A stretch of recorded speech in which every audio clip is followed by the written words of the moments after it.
आणि अतिशय कमी वेळेमध्ये आपल्याला सूचना केल्यानंतर एवढ्या मोठ्या संख्येने आपण या शिवसंकल्प अभियानाला कार्यकर्ते एवढ्या मोठ्या संख्येने उपस्थित झाला त्याबद्दल आपल्याला मनापासून धन्यवाद देतो। खरं म्हणजे हे कार्यकर्त्यांचा मेळावा आहे। एवढे कार्यकर्ते जर मनापासून रस्त्यावर लोकसभेच्या निवडणुकीत उतरले तर समोरच्यांचं डिपॉझिट गुल झाल्याशिवाय राहणार नाही।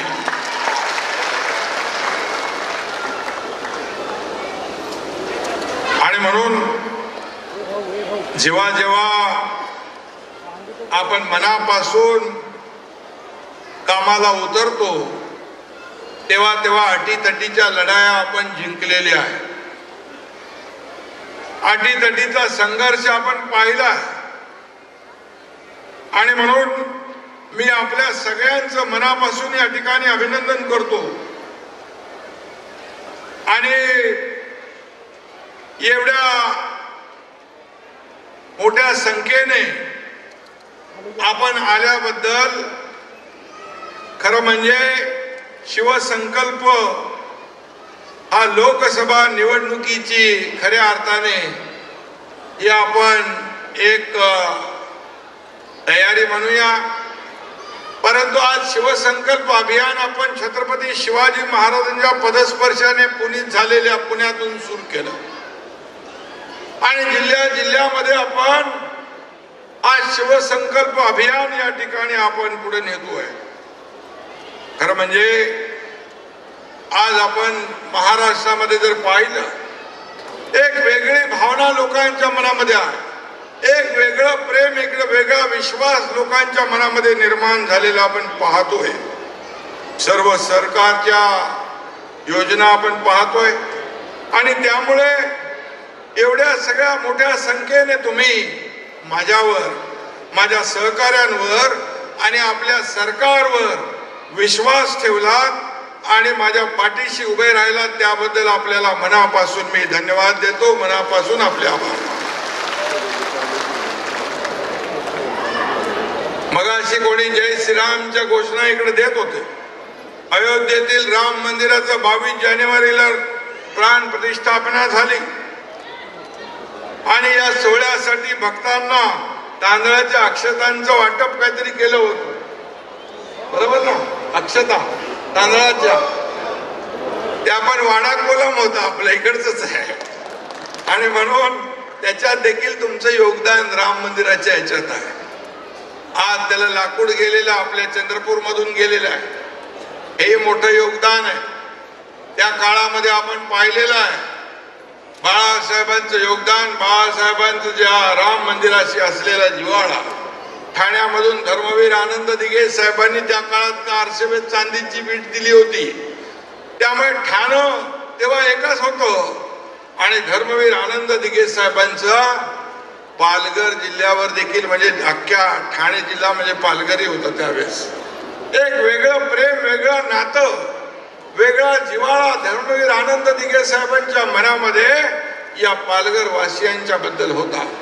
आपण सिनेमामध्ये पाहिलं असेल की पालघर जिल्ह्यातल्या गावागावामध्ये दिघे साहेबांनी पायाला भिंगरी लावून संघटना वाढवली, मोठी केली आणि म्हणून आज आपण पाहतोय की ठाणे आणि पालघर जिल्हा दोन असले तरी सुद्धा त्याची नाळ एकच आहे, शिवसेनेची जुळलेली आहे, शिवसेनेची जुळलेली आहे। आणि म्हणून खरं म्हणजे मगाशी म्हणालो वाडा कोलम, अशाच पद्धतीने लोकसभेच्या विजयाच्या अक्षताही महायुतीच्याच मांडवामध्ये पडल्या पाहिजेत असा शिवसंकल्प करण्यासाठी आज आपण इथे जमलेलो आहोत। आज आपला शिवसंकल्प आहे शिवसेना मजबूत करण्याचा, शिवसेना वाढवण्याचा। त्याचबरोबर आपला शिवसंकल्प आहे बाळासाहेबांची तत्व, त्यांचे विचार पुढे नेण्याचा, जीवापाड जपण्याचा हा शिवसंकल्प आपला आहे. आपला शिवसंकल्प आहे हिंदुत्वाची शान राखण्याचा आणि मान वाढवण्याचा. त्याचबरोबर आपला शिवसंकल्प आहे राज्याच्या प्रगतीचा आणि राज्याच्या समृद्धीचा. त्याचबरोबर आपला शिवसंकल्प आहे या देशाचे प्रधानमंत्री नरेंद्र मोदीजी यांना पुन्हा प्रधानमंत्री करण्याचा.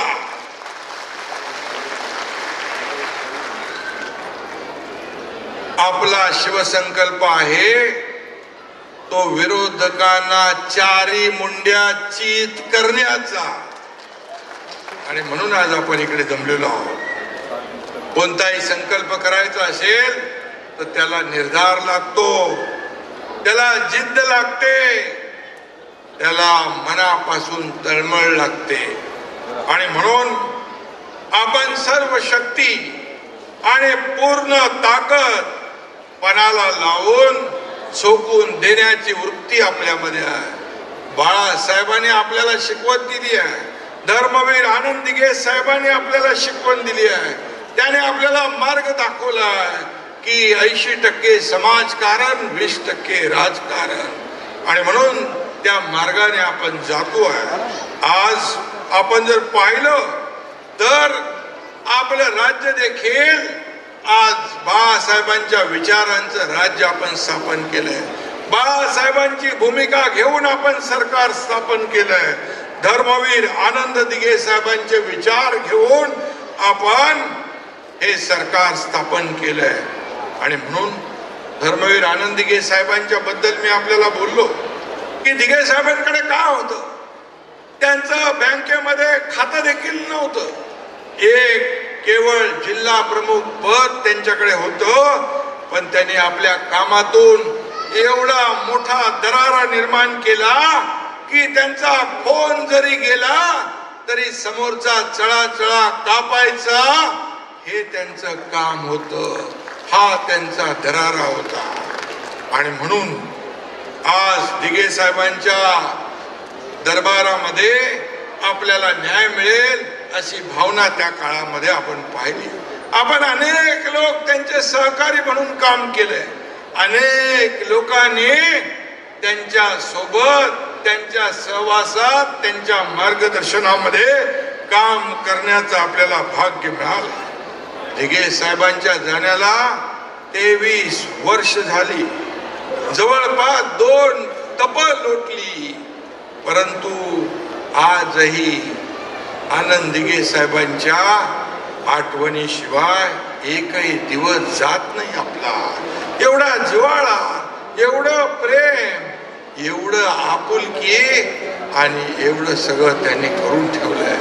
आणि म्हणून त्यांची आठवण जरी काढली तरी अनेकांच्या डोळ्यामध्ये चटकन अश्रू येतात. अशा प्रकारचं त्यांनी या जिल्ह्यासाठी, या महाराष्ट्रासाठी स्वतः मला काय मिळालं यापेक्षा मी माझ्या शिवसेनेला काय दिलं हे मानणारे दिघे साहेब होते. मला काय मिळालं यापेक्षा माझ्याकडे प्रत्येक जण अडला नडला गरजू येतोय त्याला काय मिळालं, त्याला कसं समाधान मिळेल हे बघण्याचं काम आनंद दिघे साहेबांनी केलं. आणि म्हणून या जिल्ह्यामध्ये शिवसेना वाढवण्याचं, पुढं नेण्याचं काम आपण करतोय. खरं म्हणजे आज दिघे साहेबांनी त्या काळात माणसं कमवली. त्यांच्या कर्तृत्वाचा अंश जरी प्रत्येकाच्या आपल्यामध्ये आला तर आपण धन्य झालो असं आपल्याला समजता येईल. एवढं कर्तृत्व गाजवून ते गेले. बाळासाहेबांचा शब्द आला, फरमान आलं, आदेश आला, शिवसेनेचा आदेश आला की त्याचं तंतोतंत पालन करायचं एवढंच दिघे साहेबांना माहीत होतं. आणि म्हणून मला दिघे साहेबांबद्दल आणखी आपल्याला काही सांगण्याची आवश्यकता वाटत नाही. आणि म्हणून सत्ता येते, सत्ता जाते, पुन्हा येते, पण आपण लोकांसाठी जे काम करू ते त्यांच्या कायम स्मरणामध्ये राहील अशा प्रकारचं काम आपल्याला करायचं आहे. जेव्हा आपण सत्तेत असतो त्यावेळेस वापर सर्वसामान्य माणसाला झाला पाहिजे. सर्वसामान्य माणसाच्या आयुष्यामध्ये चांगले दिवस आले पाहिजे अशा प्रकारचा सत्तेचा वापर सत्ताधाऱ्यांनी केला पाहिजे. एखाद्या वेळेस कायम सत्ता नसते, परंतु जेव्हा ती व्यक्ती सत्तेत नसते त्यावेळेस जाणारा येणारा सर्वसामान्य माणूस त्याच्याकडे तोंड वाकडं करून पाठ मरून जाता कामा नये. तिथं उभा राहून त्याला विचारलं पाहिजे, काय बाबा कसं काय. आणि जर आपण चुकीचं काम केलं तर तो विचार करतो, सत्ता होती तेव्हा खूप डोक्यात हवा होती, मस्ती होती, आणि अशा प्रकारची जी वागणूक आहे या अशा प्रकारची वागणूक समोरच्याकडून आपल्याला अपेक्षित असेल तर आपल्याला जे जे काही सत्ताधारी असतील, जी काय आपल्याकडे पद असतील, मग कोणी मुख्यमंत्री म्हणून असो, मंत्री म्हणून असो, खासदार म्हणून असो, आमदार म्हणून असो, महापौर असो, जिल्हाध्यक्ष असो, जिल्हा परिषद अध्यक्ष असो, नगराध्यक्ष असो, अगदी साधा आपला कार्यकर्ता शाखा प्रमुख जरी असो. आणि म्हणून आज शिवसेना बाळासाहेबांना अभिप्रेत असलेलं काम, धर्मवीर दिघे साहेबांना अभिप्रेत असलेलं काम आपल्याला करायचं आहे. 2 दिवसापूर्वी काँग्रेस सरकारच्या काळातला व्हाईट पेपर आला. काँग्रेसच्या कार्यकाळात केंद्र सरकारने खरं तर व्हाईट पेपर ऐवजी ब्लॅक पेपर काढायला हवा होता. अशा प्रकारचे काळे कारनामे त्या काळात झाले. भ्रष्टाचार, काळी कृत्य, काळा बाजार, काळा पैसा, हे सगळं त्याचा कळस गाठला होता. आणि या भ्रष्टाचारी आणि याच हिंदुत्व विरोधी लोकांच्या मांडीवर बसून काही जणांनी स्वतःच काय करून घेतलं तेही आपल्याला माहिती. स्वतःच तोंडही काळं करून घेतलं. आणि म्हणून शिवसेनेला बाळासाहेबांच्या हिंदुत्ववादी विचारांना काळीमा फासण्याचा ज्यांचा प्रयत्न होता, पण आपण काँग्रेसच्या दावणीला बांधलेली शिवसेना सोडवण्याचं काम केलं.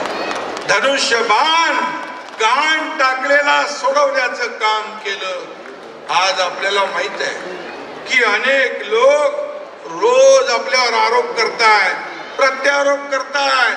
आज 50 आमदार, 13 खासदार, विधान परिषदेतले आमदार, जिल्हा परिषदेचे अध्यक्ष, जिल्हा परिषद सदस्य, हजारो शेकडो लोकप्रतिनिधी, जिल्हाध्यक्ष, आज महिला भगिनी एवढ्या मोठ्या संख्येने इकडे आल्या. त्या काय येतात? एक विश्वास दाखवून येतात. गेला की तो गद्दा, गेला की त्यांनी खोके घेतले. अरे खोके घेतले म्हणायला सोपं आहे. मध्ये कोणीतरी म्हणालं यांना खोके नाही कंटेनर लागतात.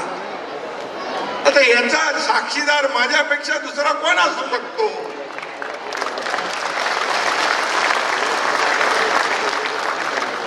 आणि म्हणून मी आपल्याला एवढंच सांगतो की आज शिवसैनिकाचा पंचप्राण असलेली शिवसेना पण आपल्याकडे आहे आणि धनुष्यबाणही आपल्याकडे आहे. बाळासाहेबांची शिवसेना आणि धनुष्यबाण आज तुमच्याकडे आहे. आणि त्याचमुळे त्यांना हजम होत नाही. त्यांना पोटसूळ उठलाय. कसं झालं, का झालं? ज्या संघटनेमध्ये माणसं शिल्लक नाही त्याच्याकडे पक्ष कसा राहणार, धनुष्यबाण कसा राहणार? आणि तो कायदेशीर मेरिटवर आपल्याला देण्याचा निर्णय झाला. आणि आज मी आपल्याला सांगतो की विजलेल्या मशाली कुठल्याही प्रकाश पाडू शकणार नाहीत. जे काही दिवे लावायचे होते त्यांनी 2.5 वर्षात दिवे लावले, तेही आपण पाहिले. सगळी कामं बंद, प्रकल्प बंद, विकास बंद, सगळं बंद. आपल्या अहंकारापोटी राज्याला मागे ढकलण्याचं काम त्या काळामध्ये झालं. आणि गट कमिशन आणि करप्शन ही काँग्रेसची त्रिसूत्री होती. 2.5 वर्षाच्या कारकिर्दीत यांचा देखील कट, कमिशन आणि करप्शनचाच अजेंडा होता, हे देखील मला माहित आहे. आणि म्हणून आपण आरोप करताना आपल्या समोरच्याकडे एक बोट असतं, पण 3 बोट आपल्याकडे असतात, याचा देखील विचार करण्याची आवश्यकता आहे. आणि म्हणून मी एवढंच सांगेन, आपल्याला निवडणुका आता जवळ आल्यात आणि म्हणून या ठिकाणी जे आपल्याला जबाबदारीचं काम करायचं आहे, हे सगळे आरोप प्रत्यारोपांकडे लक्ष देऊ नका. आज आपण पाहतोय की मगाशी मी म्हणालो की जे खोक्याचा आरोप करतात त्यांना खोके नाही तर कंटेनर लागतात. हे सिद्ध कधी झालं की तुमच्या घामाचे पैसे, पक्षाचे पैसे, 50 कोटी रुपये शिवसेना आपल्याकडे आल्यानंतर शिवसेनेच्या खात्यातून मागण्याचं पाप देखील यांनी केलं. परंतु हा तुमचा एकनाथ शिंदे दिलदार आहे. मी सांगितलं तुमची संपत्ती, पैसा आम्हाला नको. बाळासाहेबांचे विचार हीच आमची संपत्ती आहे, हेच आमचा ऐश्वर्य आहे. मी एका क्षणाचाही विलंब न होता 50 कोटी रुपये देण्याच्या सूचना देऊन टाकल्या. मी म्हणालो यांना बाळासाहेब नको, त्यांचे विचार नको, त्यांचे आचार नको, यांना फक्त पैसा पाहिजे, घेऊन टाका. तुम्हाला काय अधिकार आहे आमच्यावर पैसा आरोप करण्याचा? आणि म्हणून कोविडच्या मुंबई मधले आपण वाचला असेल, अरे बॉडी बॅग मध्ये देखील भ्रष्टाचार, खिचडीमध्ये देखील भ्रष्टाचार, कोविड सेंटर मध्ये देखील भ्रष्टाचार. हे सगळं जे आहे हे आपण उघड्या डोळ्याने पाहिलंय. आणि म्हणून भ्रष्टाचार करायचं कशामध्ये हे तरी आपण ठरवलं पाहिजे. एकीकडे माणसं मरत होती, दुसरीकडे पैसे जमवत होते, असं कुठं फिरणार हे पाप? आणि शेवटी हे कोविड मध्ये केलेलं पाप जे आहे हे समोर येणारच. त्याचं एक एक करून आपल्याला दिसतंय. आणि म्हणून या 2.5 वर्षाच्या काळामध्ये काँग्रेस देखील भ्रष्टाचार कसा करावा याचे कोचिंग क्लासेस त्यांचे त्यावेळेस होते, ते व्हाईट पेपरने दाखवून दिले आहे. आज सभागृहात दिल्लीच्या त्याच्यावर चर्चाही झाली. आणि म्हणून त्याच कोचिंग क्लासमध्ये अनेक नवे विद्यार्थी पण गेले, त्यांनी त्यांचं शिक्षण घेतलं आणि ते 2.5 वर्षात तेच करू लागले. आणि म्हणून आरोप करताना आपण विचार केला पाहिजे, आपण काय आरोप करतोय आणि कोणावर आरोप करतोय. या एकनाथ शिंदेने आतापर्यंत शिवसेनेसाठी खस्ता खाल्ल्यात, अंगावर केसेस घेतल्या, जेल भोगले, देण्याचंच काम केलंय, घेतलं कधीच नाही. तुमच्यावर किती केसेस आहे, किती जेल भोगले? हे बाळासाहेबांच्या आशीर्वादाने, बाळासाहेबांच्या सोबत तुम्ही आम्ही सगळ्यांनी शिवसेना मोठी केली, अनेक नेत्यांनी शिवसेना मोठी केली. त्या नेत्यांचा पान उतारा, पाय उतारा, त्यांचा अपमान करण्याचं पाप देखील आपण केलं. कुठं फेडणार हे? आणि म्हणून आज मी एवढंच सांगतो, मी सगळं जवळून पाहिलंय, मला सगळं माहित आहे. सत्तेची आणि पैशाची भूक किती आहे ते मला माहित आहे. आणि म्हणून बोलताना भ्रष्टाचार जे आरोप करताना आपण विचार करून करा. आणि म्हणून यामध्ये काँग्रेसच्या भ्रष्टाचाराचे आकडे ऐकले की तेव्हा त्या काळात आकडी यायची. आणि म्हणून त्याच काँग्रेसच्या नावावर आकडा लावून काही जण मुख्यमंत्री नाही तर काल परवा कोणीतरी प्रधानमंत्री होण्याचं स्वप्न पाहत होतं. आता काय फेसबुक लाईव्ह प्रधानमंत्री होणार? गेल्या 2.5 वर्षामध्ये आपण मागच्या सरकारच्या वेळेत तेच केलंय. आणि म्हणून मी आपल्याला एवढंच सांगतो की गेल्या 50-60 वर्षामध्ये या देशामध्ये जे घडलं नाही त्या गेल्या 9-10 वर्षामध्ये या देशात नरेंद्र मोदी यांनी घडवून दाखवलंय. आपला देश पुढे नेलाय. आपल्या देशाचं नाव जगभरामध्ये मोठं होतंय. या भारताला एक अर्थव्यवस्था, मजबूत अर्थव्यवस्था प्राप्त करून देण्याचं काम केलंय. आज 10व्या क्रमांकावरून अर्थव्यवस्था 5व्या क्रमांकावर आणण्याचं काम केलंय. आपल्या देशाचं नाव जगभरात सन्मानाने, आदराने घेतलं जातंय. त्यांच्यावर देखील रोज आपण टीका करता, रोज आपण आरोप करता, परंतु देशामध्ये नाही जगामध्ये लोकप्रियतेमध्ये नंबर 1 असलेला व्यक्ती कोण असेल तर त्यांचं नाव नरेंद्र मोदी आहे. आणि म्हणून त्यांच्यावर एकही, आज आपण पाहिलं की त्या काळामध्ये एवढे घोटाळे काँग्रेसच्या काळात झाले, परंतु 10 वर्षामध्ये आपल्या प्रधानमंत्र्यांवर एकही भ्रष्टाचाराचा डाग लागला नाही, डाग लावू शकले नाही. ही देखील एक मोठी जमेची बाजू आहे. आणि म्हणून केंद्र आणि राज्य सरकार आज मिळून काम करतंय. सर्वसामान्यांचा विकास आपण हा अजेंडा घेतलाय. आज मुंबईमध्ये, महामुंबईमध्ये, MMR मध्ये विकासाची कामं सुरू आहे. मीरा भाईंदर पर्यंत विकास होतोय. तो आपल्याला पुढं पालघर पर्यंत आणायचा आहे. आज वसई विरार या महापालिकेपर्यंत MMRDA होती. आता आपण MMRDA पुढे आणली ना. आणि म्हणून आज MMRDAच्या माध्यमातून वर्सोवा ते विरार हा सागरी पूल बांधण्याचा निर्णय आपण घेतला आहे. आणि पुढं विरार ते पालघर हा देखील सागरी पूल आपण बांधण्याचा पुढचा टप्पा घेतला आहे. आणि म्हणून MMRDAच्या माध्यमातून देखील या परिसरामध्ये विकास झाला पाहिजे यासाठी आपलं सरकार काम करतंय. आणि म्हणून या विकासाच्या मुद्द्यावर आज लोकांचे सरकारने निर्णय घेतले. शेतकऱ्यांसाठी, कष्टकऱ्यांसाठी, कामगारांसाठी, या महिला भगिनींसाठी ST मध्ये आपण 50% सवलत दिली. आता माझ्या भगिनी आपल्या नवऱ्याला सांगतात, बाबा तुम्ही थांबा, 50 अर्ध्या तिकिटामध्ये जाते, बाजारात करून येते. बरोबर आहे ना. आणि ST तोट्यात होती, पण तुमच्यासाठी निर्णय घेतल्यावर STचा तोटाही दूर झाला आणि ST फायद्यामध्ये यायला लागली. आज ज्येष्ठांना आपण 75 वर्ष ज्येष्ठांना ST मध्ये मोफत प्रवास दिलाय.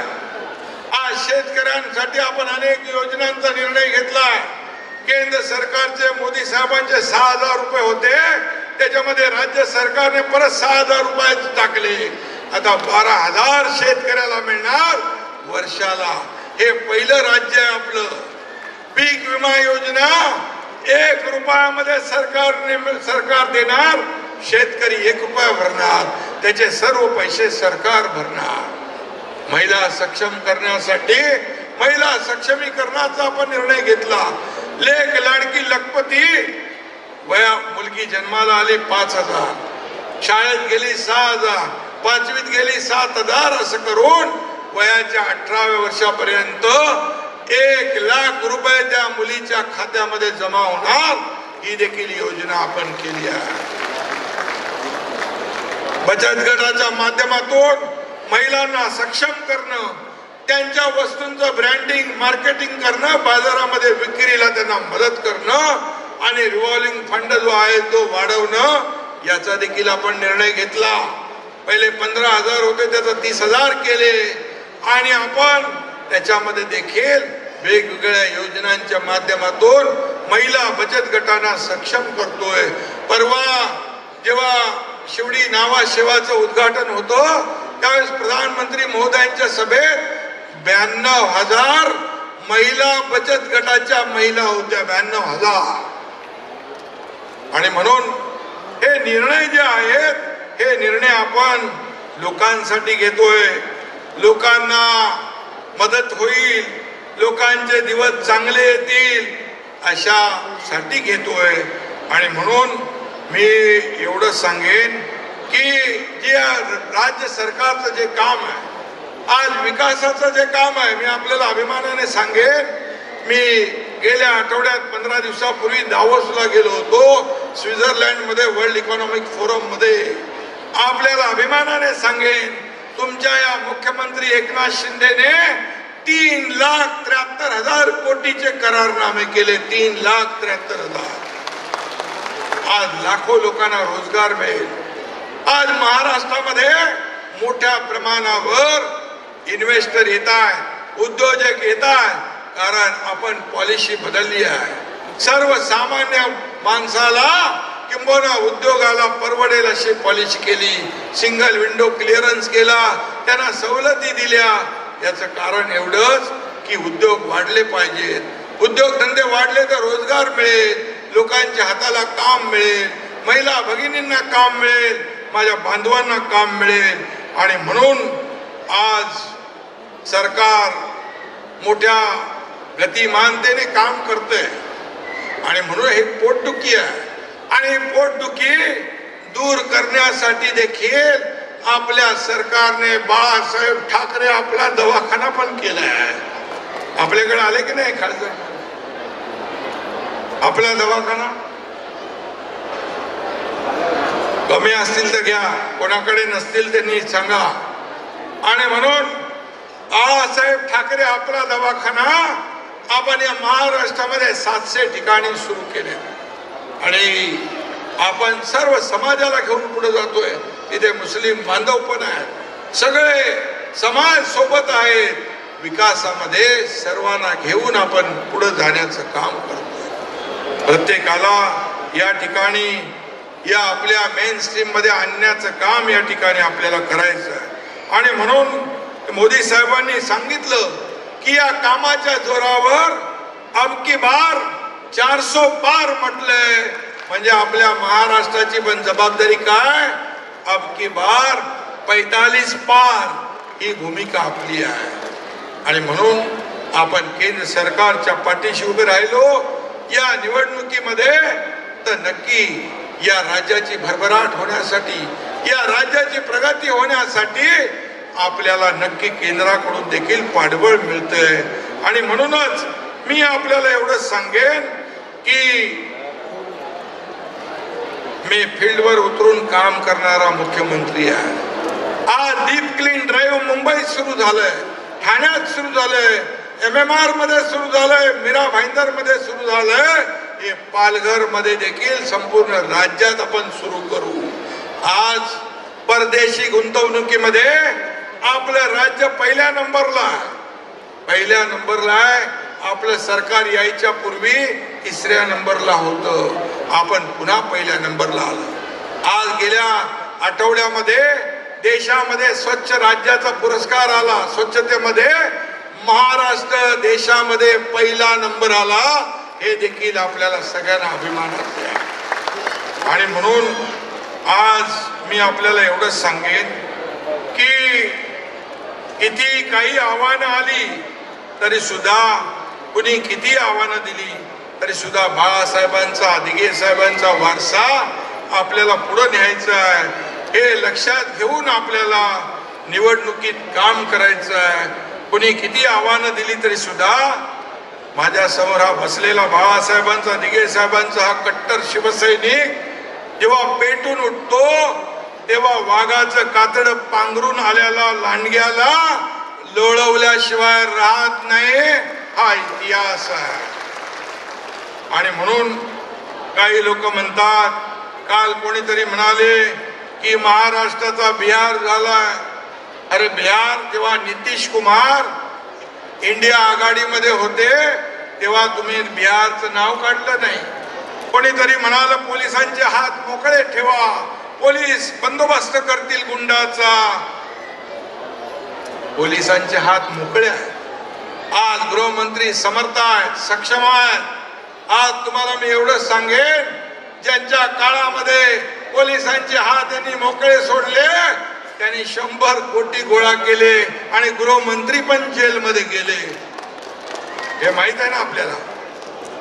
आणि म्हणून त्यांच्या 2.5 वर्षाच्या काळामध्ये जे गुन्हे केलेले आहे त्याचा पाठपुरावा केला तर मला वाटतं उभाटा सेनेचा तिहार झाल्याशिवाय राहणार नाही. अशा प्रकारचं काम तुम्ही केलं.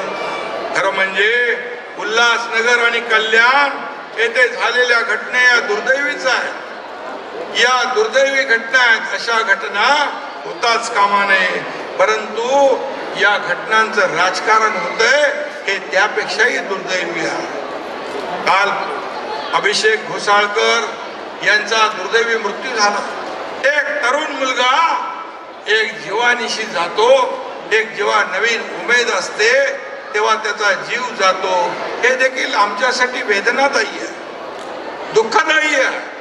परंतु त्याचं देखील आपण राजकारण करता, त्याचंही आपण राजकारण करता.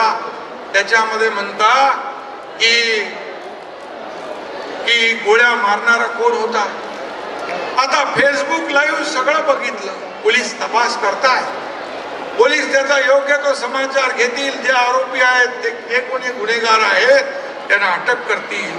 परंतु त्याच्या हत्येमागचं कारण सोयीस्करपणे दुर्लक्ष करून सरकारवर टीका करण्याचा हा कुठला प्रकार आहे. खरं म्हणजे मी आपल्याला एवढंच सांगेन, जे काय आहे ते कधी सत्य दाबलं जाणार नाही. सत्य लोकांसमोर आल्याशिवाय राहणार नाही. कुणालाही पाठीशी घातलं जाणार नाही. हे सरकार सर्वसामान्यांना न्याय देणारं सरकार आहे. कुणाला पाठीशी घालणारं सरकार बिलकुल नाही. आणि म्हणून या आपल्या पालघरमध्ये जेव्हा 2 निष्पाप साधूंची हत्या झाली तेव्हा महाराष्ट्राचा बिहार झालाय म्हणाले नाहीत ते. मी तर म्हणेन हे एवढे गुन्हे झाले, सुशांत सिंग राजपूत, दिशा सालियन यांच्या आत्महत्येचं जे प्रकरण झाले त्यातले देखील पुरावे मिटवण्याचं काम केलं तेव्हा त्यांना आठवलं नाही. त्याचबरोबर अंबानी उद्योजक यांच्या घराखाली जेव्हा बॉम्ब ठेवले गेले त्यावेळेस त्यांनी विचार केला नाही की आपलं महाराष्ट्र आहे की आणखी काय. आणि म्हणून याचं आत्मचिंतन केलं पाहिजे, आत्मपरीक्षण केलं पाहिजे. हनुमान चालीसा म्हटलं म्हणून ते खासदार आणि आमदार यांना जेलमध्ये टाकून दिलं. देशद्रोहाचा गुन्हा दाखल केला. मुख्यमंत्र्यांवर टीका केली म्हणून नारायण राणे यांचे केंद्रीय मंत्री असताना त्यांना जेवणाच्या ताटावरून उठवण्याचं काम तुम्ही केलं. हे विसरलात. हे विसरत आम्ही विसरणार नाही. आणि म्हणून मी एवढंच सांगतो की खालच्या पातळीवर जाऊन टीका करताना विचार करा. आमच्या देखील सहनशीलतेचा अंत पाहू नका. मी एवढंच सांगतो, आमच्या सरकारमध्ये सूड भावनेने कुठलाही निर्णय आम्ही घेणार नाही. सूड भावनेने कुणावरही कारवाई आम्ही करणार नाही. पण जो आरोपी असेल त्या आरोपीला, गुन्हेगारालाही सोडलं जाणार नाही, हे मी या ठिकाणी सांगू इच्छितो. आणि म्हणून कायदा सुव्यवस्था राबवण्यासाठी गृह विभाग आणि गृहमंत्री सक्षम आहेत, मगाशी मी म्हटलं. आणि म्हणून मी आपल्याला एवढंच सांगतो की जे काय आता निवडणुकीचा काळ पुढे सुरू होतोय, शिवसंकल्प अभियान आपण सुरू केला. शिवसंकल्प काय आहे हे मी आपल्याला सांगितलंय.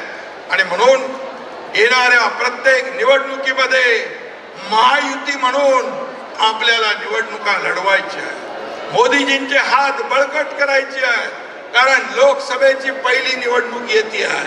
आणि म्हणून आपण सगळे सज्ज होऊया आणि या महाराष्ट्रामधून येणाऱ्या लोकसभेच्या निवडणुकांमध्ये 45 जागांपेक्षा जास्त जागा आपण जिंकल्या पाहिजे हा संकल्प करूया.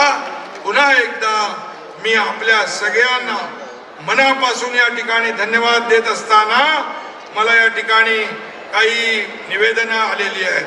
वन जमिनी हक्क त्यासाठी देखील आपण निर्णय घेऊ. गावठाणाच्या जमिनीचा एक विषय आहे, त्यासाठी देखील आपण निर्णय घेऊ. पेसा भरतीमध्ये ओबीसी आणि आदिवासी जो विषय आहे त्याचीही बैठक आपण घेऊ. आणि त्याचबरोबर जगदीशने मला आठवण केली, कन्यादान योजनेमध्ये 10,000 रुपये होते ते आपण 25,000 केले, त्याचा देखील आपण GR तात्काळ काढू. एवढंच मी या प्रसंगी सांगतो. पुन्हा एकदा आपल्याला सांगतो की हा पालघर हा शिवसेनेचा बालेकिल्ला आहे. आज शिवसेना, भाजपा आणि अजितदादा पवार, राष्ट्रवादी काँग्रेस आणि इतर जे आपले मित्र पक्ष अशी महायुती आपली आहे. आणि या महायुतीच्या माध्यमातून येणाऱ्या लोकसभेच्या निवडणुका आपल्याला लढवायच्या आहेत आणि लोकसभेच्या निवडणुका आपल्याला जिंकायच्या आहेत. त्यानंतर येणाऱ्या विधानसभेच्या निवडणुकांमध्ये देखील महायुतीला जबरदस्त असं यश आपल्याला मिळवून द्यायचं आहे. एवढंच आपल्याला सांगतो. आणि या शिवसंकल्प अभियानामध्ये आपल्याला मी एवढं सांगेन की शासनाचे जे निर्णय आहेत हे निर्णय लोकांपर्यंत पोहोचवण्याचं काम शिवदूत म्हणून आपण करा. घेतलेले निर्णय त्याचा लाभ लोकांना मिळाला पाहिजे, जनतेला मिळाला पाहिजे. एवढं काम आपण जर केलं, मला वाटतं एवढे निर्णय सर्वसामान्य लोकांसाठी आपण घेतले, हे सरकार सर्वसामान्यांच्या आयुष्यामध्ये बदल घडवल्याशिवाय राहणार नाही, हा विश्वास या ठिकाणी व्यक्त करतो. आणि पुन्हा एकदा सांगतो, हा एकनाथ शिंदे माझ्या शरीरामध्ये रक्ताचा शेवटचा थेंब असेपर्यंत या महाराष्ट्रातल्या जनतेची सेवा हा एकनाथ शिंदे करेल, हा शब्द आणि विश्वास आपल्याला देतो. धन्यवाद. जय हिंद, जय महाराष्ट्र.